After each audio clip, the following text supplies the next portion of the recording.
Welcome back, everybody. Today, we're coming live again from the basement on a Saturday night because middle age. Um, Three things we want to do tonight for our debate video. First, I want to talk a little bit about the correspondence debates, which I was very happy with. Then, I want to talk about presidential debates because that is what's going on this week for us. And then last, we'll talk about the assignment that's due at the end of the week, also related to the presidential debates.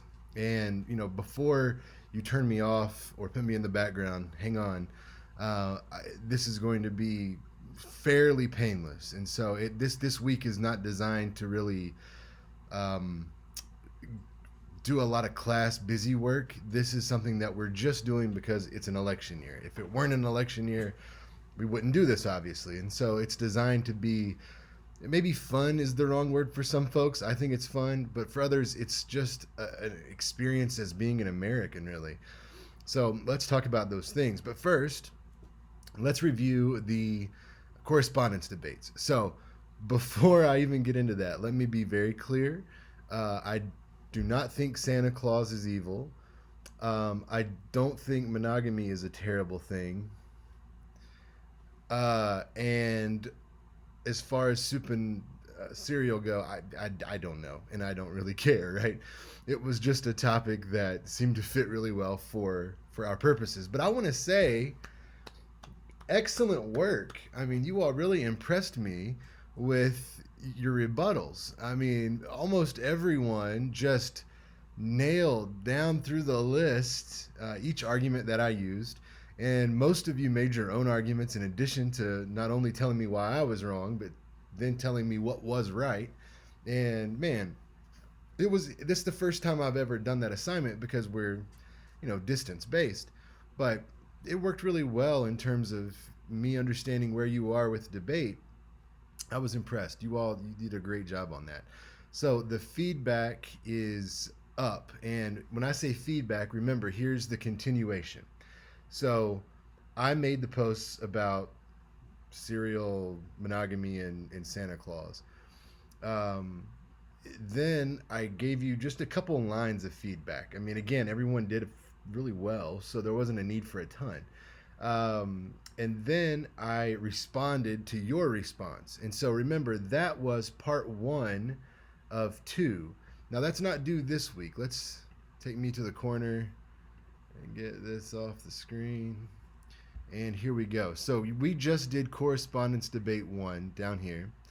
We're going to do the presidential debate reaction this week, which we'll talk about. And then next week, you're going to use correspondence debate two.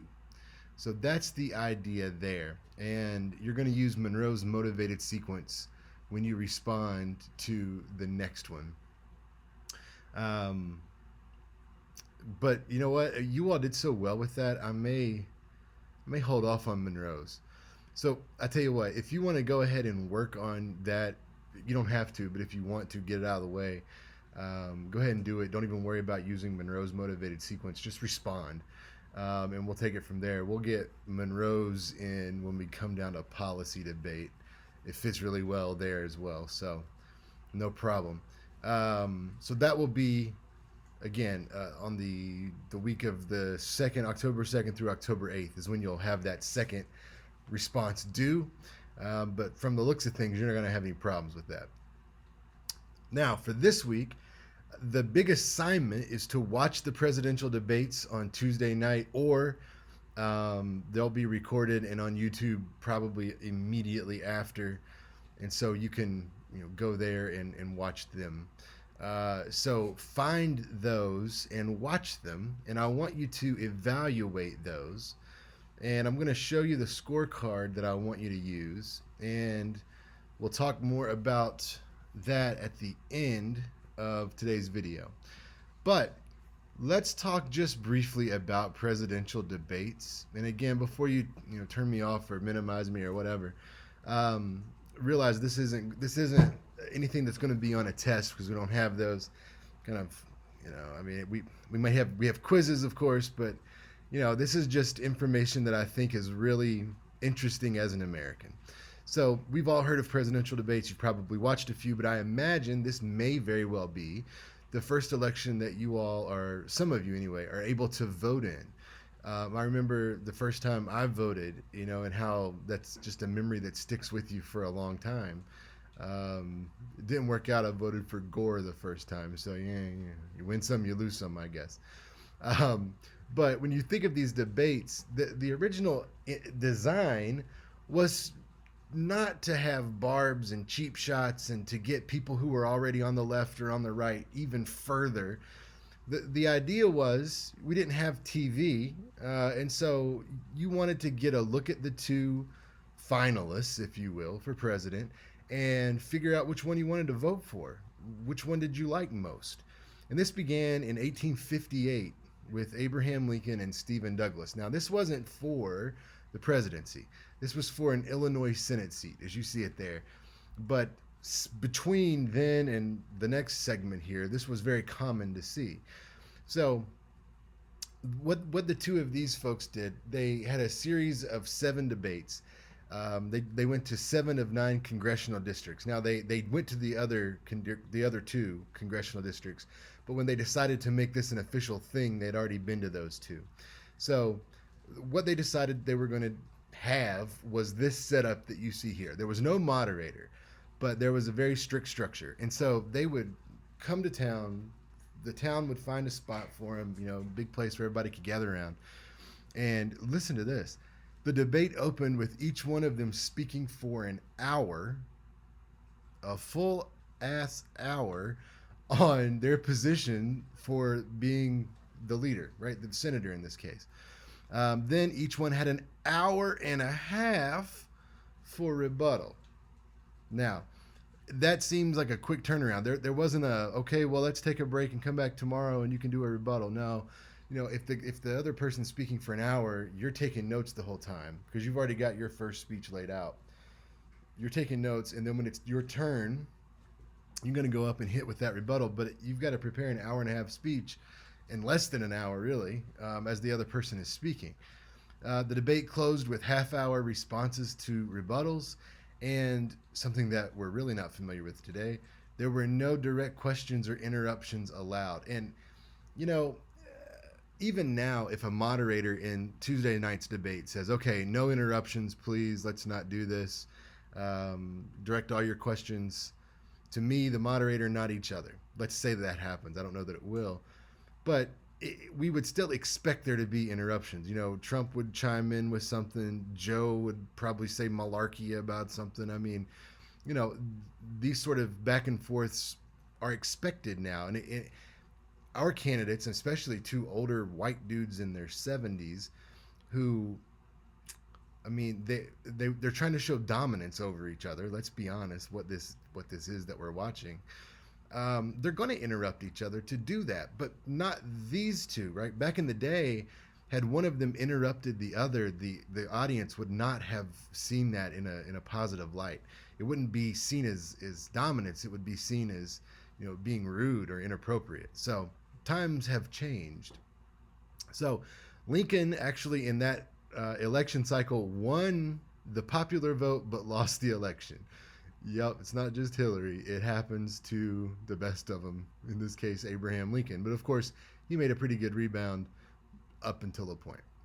Now, again, something similar to that was sort of the norm. It caught on. It was a nice thing for the people to be able to talk about, and it brought a lot of attention to towns. People would travel. It brought money. It's part of the economy. So, until we really got into broadcasting, this was the norm. Then we started doing some things on radio, and the next big stop, though, in the history of presidential debate is the Kennedy-Nixon debates. Now, I know both of these men were president, but Nixon ran against Kennedy and lost, and then he ran and won later. But this was the first televised presidential debate. So they're in a studio. There's not a live audience. It's like a news set, basically. We got 2 podiums. We have a big blown up picture of it in the speech lab. If you're ever back on campus, we'll see COVID. There was no audience there, just news anchors. They were the moderators. Now, in a studio like that, they've got the lights on and things are hot and there's not a lot of airflow. So the makeup artists that usually put makeup on the news, back then newsmen, came around and said, okay, so we're going to do your makeup. John Kennedy said, yeah, sounds good. Sat down, they did his makeup. They came to Richard Nixon and said, okay, it's time for you to do your makeup. He said, I'm not wearing makeup, I'm a man. This isn't what I do. I'm not wearing a makeup. I'm not going to let the world see me in makeup. So, who won that debate? Well, depends. The people who watched it on TV said that Kennedy won that debate. They'd go a little further and ask him why he won. And instead of citing policies and statements, they would say things like, well, he just looked so much more vibrant and alive and so much more energetic. Nixon looked clammy and he was visibly sweating, and he didn't look like he was up for the task. Now, the fun thing is, if you'll scroll up, the people that listened on the radio, they said Nixon won the debate, right? So they couldn't see the visual and the sweat and the calm demeanor. They just listened to the policy and the statements and that sort of thing. Well, they said Nixon won. Well, long story short, we know how that sort of played out. I mean, Nixon lost that election, eventually came back and won the presidency for better or worse. But it was a big turning point in presidential debates and how we as a public consume them. Now, after that, most of the time, since 1976 anyway, most of the debates are held on college and university campuses, and there is a live audience usually, not always. And this is going to be the exception that you're about to watch next week, because there's not a live audience because of COVID. So this will be something that they haven't really done since 1970, well, before 1976. So again, that sort of got us to where we are today with the focus on television and performance, in addition to position policy and that sort of thing. Now, I did want to share just a couple of my favorite memorable moments with you. You may have seen some of these, maybe not, but here's one: Reagan versus Carter.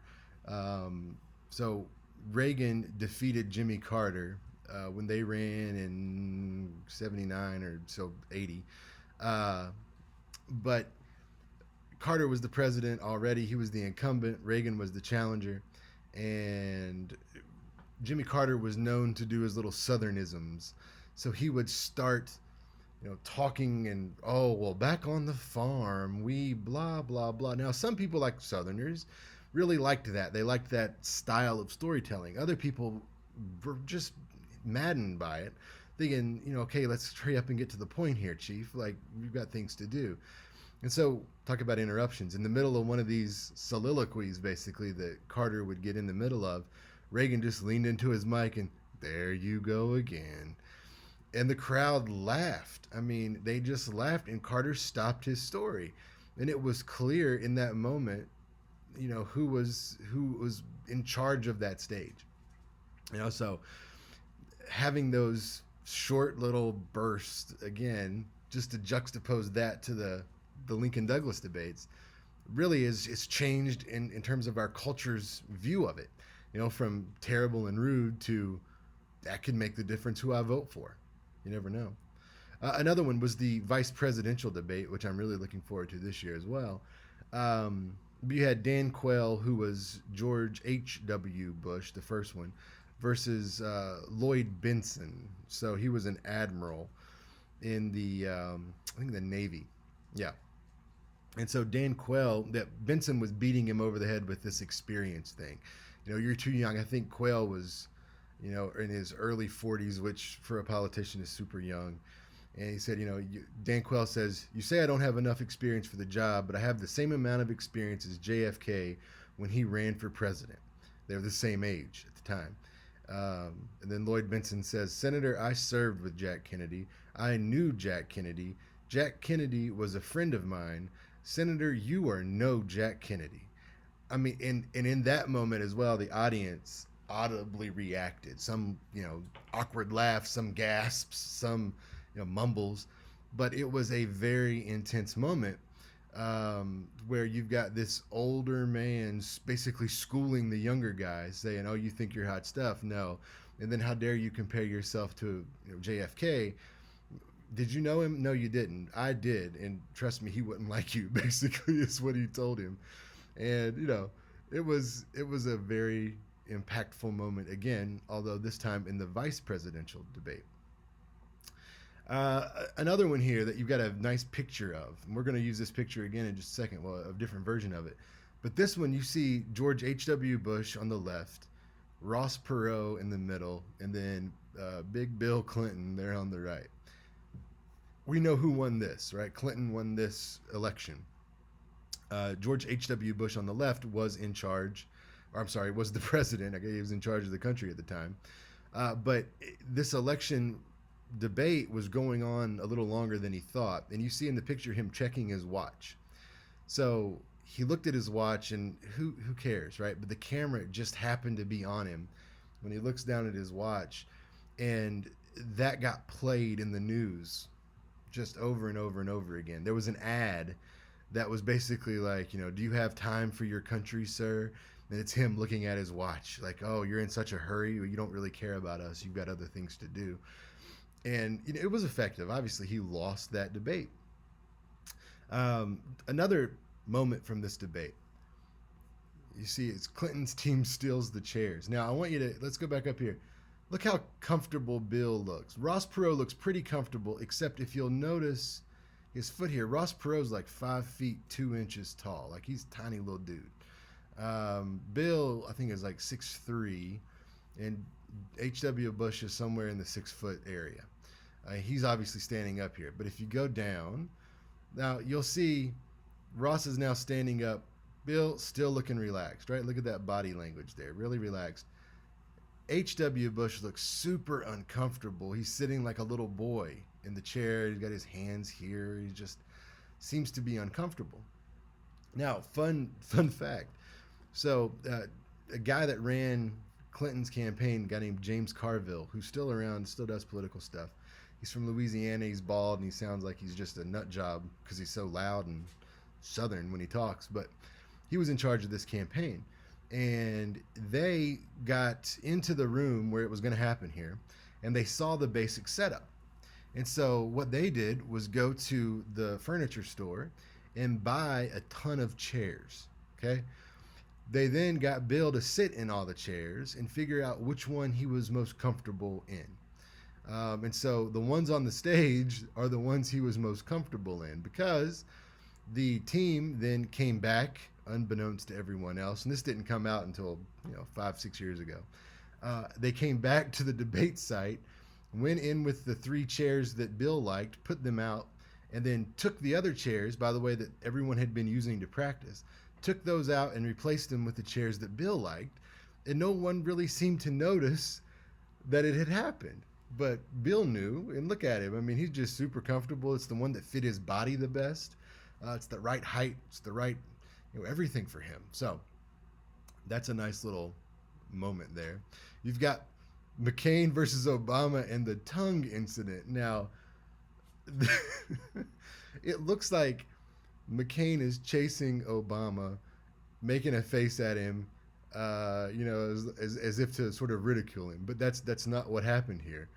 Obama and McCain had just finished the debate, and Barack Obama's walking off to go see someone, and John McCain sees one of his friends in the audience in the front row. And so that was his reaction to his friend sitting in the front row, like, oh, I can't believe you made it, sort of having a light, fun moment that probably lasted 1 second, maybe, right? Maybe 2 seconds, tops. But there was this image captured, and this was played, and there were ads. Now, Barack Obama didn't put them out, but the super PACs did. That would, just put these two beside each other and say, well, who would you want running the country here? Look at this. You've got Mr. Cool and control, smooth, suave Barack Obama, or the old wild crazy man, John McCain, right? So, again, was it exactly fair? No, but it's a moment from a debate that we remember. More recently, you've got this moment. I remember watching this debate very, specifically and seeing this shot. So normally, as if you kind of go up here, as a speaker gets up and starts to talk, the others will stay in their sort of little areas. I mean, everyone's got like a third of this stage, but Trump didn't do that. I mean, he doesn't do anything traditionally, so I mean, why debate traditionally either? But Hillary was on the move talking, and instead of staying in his area, he walked up behind her and made that face. And he looks like the predator, really, of some sort. And I remember at that moment, she noticed him. And if she would have just turned around, I feel like this would have made a difference. If she'd have turned around and said something, like what she could have said, excuse me, just to acknowledge, hey, I know you're there. Or the grab 'em tape was already out. I think she could have probably said something about that in the moment. He had been, credibly accused of sexual assault at that point, so she could have made a statement on that. But, that was an opportunity where he took advantage to look dominant, and she didn't. And I wish she would have said something there. Now, those are just some moments from presidential debate history that stick out in my mind after having some classes on this stuff. But there are tons of others. I mean, tons of others.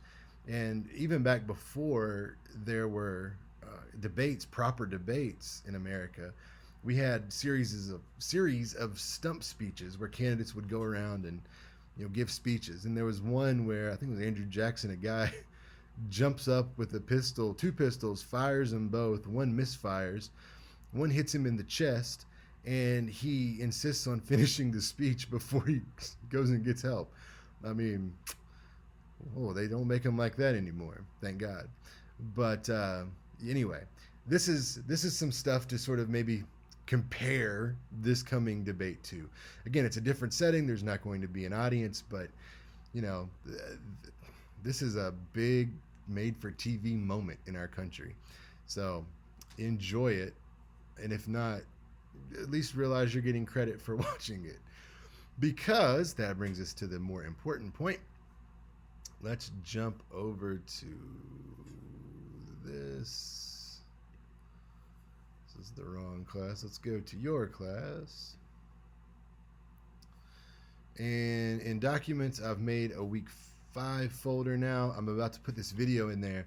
But what's in there now is the debate scorecard. So I'm going to click on that. And let's take a look at it here together. So this is a debate scorecard. I didn't make this, by the way. This is from the University of Delaware. Yeah. And so this is what I want you to use. Now, while we're all here sharing screens and looking at things, let me shrink that, find this. I want to go to this assignment. Debate reaction. Use the provided score sheet to name a winner, as well as strengths, weaknesses, fallacious arguments, spin, tactics used by each candidate. And now I've simplified that just a little bit for you by creating, not creating, but by finding and plugging in this sheet. So here's how you're going to use this. You'll see the categories over on the left. So you've got their opening statement, their overall organization and clarity, presentation style, use of facts and examples. Really important. The prediction is that if John, boy, where have I been? We're talking about John McCain a minute ago. If Joe Biden is going to really show up and win this debate in a clear way, he's going to have to take advantage of Donald Trump's typical absence of examples and facts, right? He'll make a claim and then he'll say some things and then he'll move on. So they're saying that Biden really needs, if he wants to win, take advantage of that and then give facts and examples to the contrary. So that would be a really interesting one to watch. Same thing with substance. Now, if Trump is really going to come out and win, this is probably the area where he may score some points. Strength of rebuttals. The idea here is not that Trump has better rebuttals, but that Joe has a track record of letting people get under his skin sometimes. So, and Trump's good at getting under people's skin. So if Trump were to say something to Joe that ticked him off a little bit.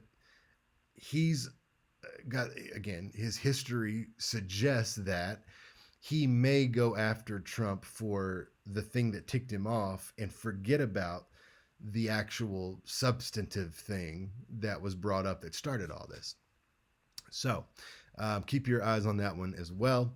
Then you've got Stamina, who seemed more able to endure the demands of the office. I mean, you got two dudes in their 70s. Come on. Great. Personal appearance, they're both going to be wearing a suit, but wait and hold off on this personal appearance until toward the end of the debate. That's when you're going to see a little bit of difference. Joe might look tired in his eyes by the end. Donald might be sniffing and snorting because for whatever reason he does that. But you'll see some of those changes. I bet when they come out, they're both going to just look great, feel great, come across great. But see if it lasts. It may, but who knows? And then of course the closing. When they make their closing statements, and they will, who makes the best closing statement? Now, to keep up with all this, there's a second sheet which you might just jot down or type in if you're using your laptop. This is what stuck out to me. This, when they said this, was the best part. Or I think, Biden had a better presentation style because, however, I think, Donald Trump won this stamina. I don't think he'll win substance, but won the stamina because he did this when Joe did the other thing, that kind of stuff. So see how that plays out, because that up here at the top on this first page, all you need to do is put a check mark if you want to, who won which one. Now I'll be using this as well, and I'll probably put scores in there. Like I'll make up some scale, 0 to 10, and see, okay, well, opening statement, maybe let's say Trump wins it, but he did an 8 and then Biden did a 7. And then I go down and I keep, going back and forth like that. I'd like to see at the bottom here a total tally from myself. Now, if you want to do that because you find this interesting and fun, you go for it, but you don't have to. I just need to see checks from you and then sort of justification back here. So that's the idea for this week's assignment. Again, I can't stress enough how important this debate will be. I mean, it's just sort of, the universe coming together that we are in a debate class together, even though it's online, that they will be debating, not just they, but one of the most contentious presidents ever, love him or hate him, taking on the sort of the outsider somehow who's been an insider for the last 50 years. And it's what a time to be alive. So we'll see how it goes. But if you have questions on how to use the form or what is due, let me know. Again, I'm around the correspondence debate. I'll put a note about this as well. But part 2 will be due the following week, so not now, but in a couple weeks. With that one, the syllabus says to use Monroe's motivated sequence. Don't worry about that. You did such a good job. I think you're going to be fine to just come right back at me without the sort of aid of an outline. I don't want to sort of mess up the energy and the flow that we've got going. So we're going to keep that just where it's at. But again, as always, if you have questions, let me know. Enjoy the debate. I don't know if you want to do a watch party or something. I'm sure there's a lot of those out there on Facebook or some other social media platform. I'll be watching. If you want to watch together, let me know, and we'll see if the world's going to end. All right. Have a great week. Take care. Stay safe. Take care of the whole stay together, but don't stay together. Stay apart to be together. Whatever we're doing at Grand Valley right now.